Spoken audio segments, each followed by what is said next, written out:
ప్రభునందు మాకు అత్యంత ప్రియులైన దేవుని ప్రజలందరికీ గనుడును రక్షకుడును మన ప్రభు అయిన యేసుక్రీస్తు నామం పేరిట శుభాలు ప్రకటిస్తున్నాను. I bring greetings in the name of Jesus. మీరంతా భద్రంగా క్షేమంగా ఉన్నారు కదా? దేవుని వాక్యం ద్వారా మీరందరూ దేవుని పొందుతున్నారు కదా?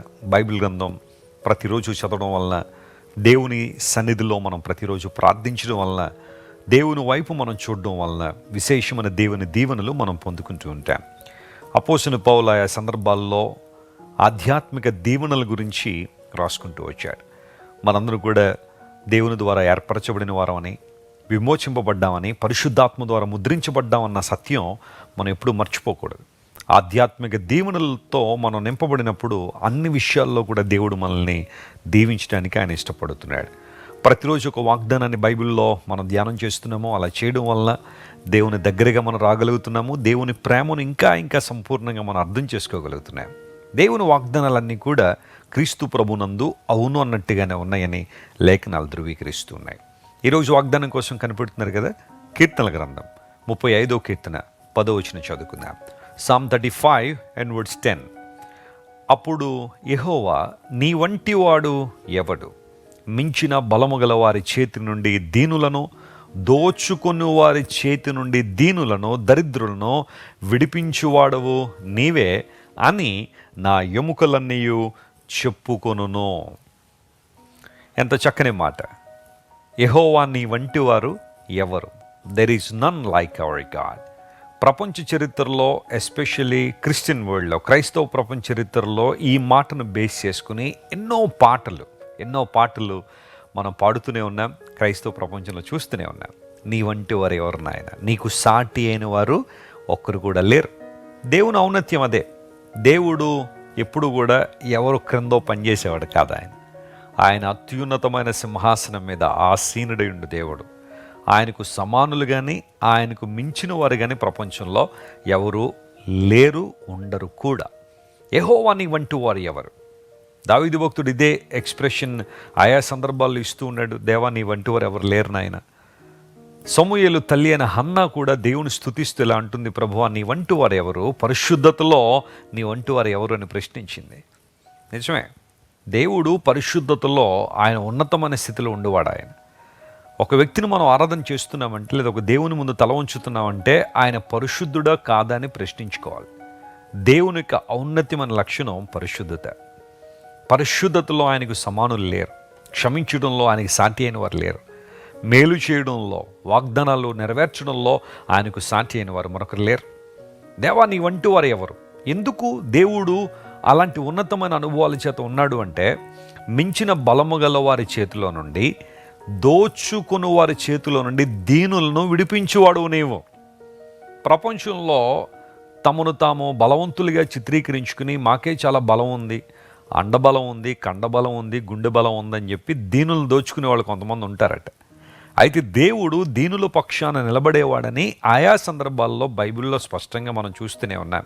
ప్రభు అనేక సందర్భాల్లో తన యొక్క లక్షణాన్ని రుజువుపరుచుకున్నారు. దీనత్వం కలిగిన వారి పక్షంగా దేవుడు ఎప్పుడూ ఉంటాడు. ఆయన గర్విష్ఠుల పక్షంగా ఉంటాడని బైబిల్ చెప్పట్లేదు. దీనులుగా, వినమ్రతతో నింపబడిన పక్షంగా దేవుడు పనిచేస్తాడు. దోచుకుని వారి చేతుల నుండి దీనులను విడిపించువాడు నీవే అని నా ఎముకలు చెప్పుకొనును అన్నాడు. విడిపించుట అని ప్రాముఖ్యంగా ఈ 35వ కీర్తన 10వ వచనంలో విడిపించుట అన్న మాట దగ్గర హిబ్రూ పదం నట్సల్ అనే పదం వాడబడింది. నట్సోల్ అనే పదం, దాని అర్థం ఏంటంటే స్నాచింగ్ అవే అని అర్థం ఉంది. స్నాచింగ్ అంటే ఒక దృశ్యాన్ని మీరు ఊహించుకోండి. దోచుకున్నవారు దీనులందరినీ దోచుకుని ఒక చోట కూర్చుని, ఇంక వీరు మాకు సంబంధించిన వాళ్ళు, వీరు మాకు బానిసలు, వీరు మాకు కట్టు బానిసలు, దాసులు, ఇక జీవితాంతం వీరిని మేము ఎంజాయ్ చేస్తాము, వీరినే మేము ఉపయోగించుకుంటామని దోచుకున్నవారట దీనులు ఒక చోట పెట్టుకుని ఆనందిస్తూ ఉండగానే వెంటనే ఒక లైట్నింగ్ వచ్చినట్టుగా దేవుడు వారిని స్నాచ్ చేసుకుని వెళ్ళిపోతాడట. అంటే అర్థం ఏంటి? విడిపించుకుని వెళ్ళిపోతాడు. వీళ్ళందరూ అనుకుంటారు, ఇంక వీళ్ళు మా వాళ్ళే, ఇంకా మాకు సంబంధించిన వాళ్ళు, ఇంకా మా చేతిలోంచి ఎవరు వీరిని విడిపించరని సంతోషపడుతున్న సమయంలోనే in a fraction of second, snatching అనేది గంటలు జరిగేది కాదు కదా. స్నాచింగ్ అనేది అలా ఫ్రాక్షన్ ఆఫ్ ది సెకండ్లో జరిగిపోద్ది. చైన్ స్నాచింగ్ చేసేవాళ్ళు ఉంటారు చూడండి, అమ్మ మీరు ఇక్కడ నిలబడి పొలైట్గా మేము ఆ చైన్ తీసుకుంటామని చెప్పి తీసుకుంటారు. స్నాచింగ్ అంటే in a fraction of second జరిగేది. నీ శత్రువులు నిన్ను చూసి ఆనందిస్తున్నారేమో, నువ్వు వారికి సంపూర్ణంగా దొరికేసావని. నీ విరోధులు నిన్ను చూసి ఆనందపడుతున్నారేమో, ఇంక నీవు లేవనెత్తబడవు, ఇంకెప్పటికీ కూడా ఉన్నతమైన స్థానం చేరుకోలేవు, నీ జీవితం ఇంతే, నీ స్థితి ఇంతే అని. My God can turn your situation in a fraction of second. నా దేవుడు నీ జీవితంలో ఒక్క సెకండ్లో కూడా అద్భుతం చేయగలడు ఆయన. He snatches away his people from the hands of the enemies. శత్రువుల చేతి నుండి, దోచుకుని వారి చేతుల్లో నుండి దేవుని ప్రజలను విడిపించేవాడు ఆయన. ఆ తర్వాత రెస్క్యూ అనే పదం, డెలివర్ అనే పదం, ఇవన్నీ మనం చూస్తూనే ఉన్నాం. నా ఎముకలు సంతోషిస్తున్నాయి, దేవుని స్తుతిస్తున్నాయి, బలము గల వారి చేతుల్లో నుండి, ఆ తర్వాత దోచుకుని వారి చేతుల్లో నుండి నా దేవుడు నన్ను విడిపించాడు. మీ జీవితంలో ఎన్నో అనుభవాలు ఉన్నాయి కదా, అనేక సందర్భాల్లో దేవుడు మిమ్మల్ని విడిపించాడు. నా మటుకు నేను చెప్పగలను, ఎన్నో సందర్భాల్లో భయంకర పరిస్థితుల నుంచి దేవుడు నన్ను విడిపించాడు. మీలో చాలామంది సాక్ష్యం చెప్పగలరు, ప్రభు మీ జీవితంలో ఎలాంటి అద్భుతాలు చేశారు. కృంగిపోకండి, అధైర్యపడకండి, దోచుకున్న వడ్డానని బాధపడకండి, నా శత్రువులు నాకంటే బలంగలిగిన వారని దుఃఖపడకండి. నీ దేవుడు నిన్ను విడిపించడానికి ఆయన ఎప్పుడు కూడా శక్తి సామర్థ్యాలు కలిగిన వాడు. ఆయన అసాధ్యాలను సుసాధ్యపరిచే దేవుడు, నీ పక్షంగా పోరాడేవాడు, నీ పక్షంగా నిలబడే దేవుడు ఆయన. ధైర్యం తెచ్చుకుని ప్రభు వైపు చూడండి, గొప్ప కార్యాలు మీ జీవితంలో జరుగుతాయి. ఈ రోజంతా ఈ వాగ్దానాన్ని క్లెయిమ్ చేసుకుని ప్రభువును స్తుతించండి. ప్రభువు మీ పక్షాన మేలులు జరిగిస్తారు. ప్రార్థన.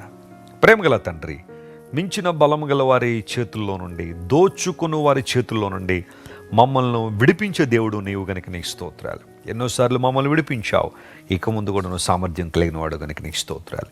మా ప్రియులు ఎంతమంది అయితే ఇంకనూ బాధల్లో, కష్టాల్లో, సమస్యల్లో, దుఃఖంలో, వేదనలో ఉన్నారో ప్రభా, ఎవరితో చెప్పుకోలేని బాధలో ఉన్నారో, శారీరక రుగ్మతల చేత బంధించబడి ఉన్నారో, యేసు నామములో వారికి విడుదల కలుగు చేయమని కోరుతున్నాను ప్రభా. మేలుతో వారిని నింపండి. ఈరోజే వారి జీవితంలో గొప్ప వెలుగును క్రొమ్మరించి అద్భుతం చేయమని కోరుకుంటూ, స్వస్థత లేని వారికి స్వస్థత ఇవ్వండి, విడుదల లేని వారికి విడుదల దయచేయండి, శాంతి సమాధానాలు లేని వారిని జ్ఞాపకం చేసుకోండి ప్రభువా. వారికి శాంతిని, సమాధానాన్ని క్రొమ్మరించండి. ఘనతయు, మహిమయు, ప్రభావము నీకు మాత్రమే ఎల్లప్పుడూ చెల్లునుగాకని ప్రకటిస్తూ, యేసుక్రీస్తు వారి మహోన్నతమైన నామం పేరిట అడిగి వేడుకొనిచున్నాం తండ్రి. Amen. Amen. God bless you dear friends. Have a wonderful day. మీరు ఇంతవరకు విన్న దైవ సందేశం మరియు దేవుని సేవకులు చేసిన ప్రార్థన మీకు ఆశీర్వాదకరముగా ఉన్నదని విశ్వసించుచున్నాము. ఈ సందేశాన్ని మీ స్నేహితులకు, బంధువులకు షేర్ చేయండి. మీకు ఏదైనా ప్రార్థన అవసరత ఉన్నచో మా ఫోన్ నంబర్లకు కాల్ చేయండి. దేవుడు మిమ్మల్ని ప్రేరేపిస్తే విశ్వాసంతో సాగుచున్న ఈ పరిచర్యను ప్రోత్సహించండి. మరిన్ని వర్తమానాలు, పాటలు వినుటకు జాన్ వెస్లీ మినిస్ట్రీస్ అను మా యూట్యూబ్ ఛానల్ను సబ్స్క్రైబ్ చేసుకొనండి.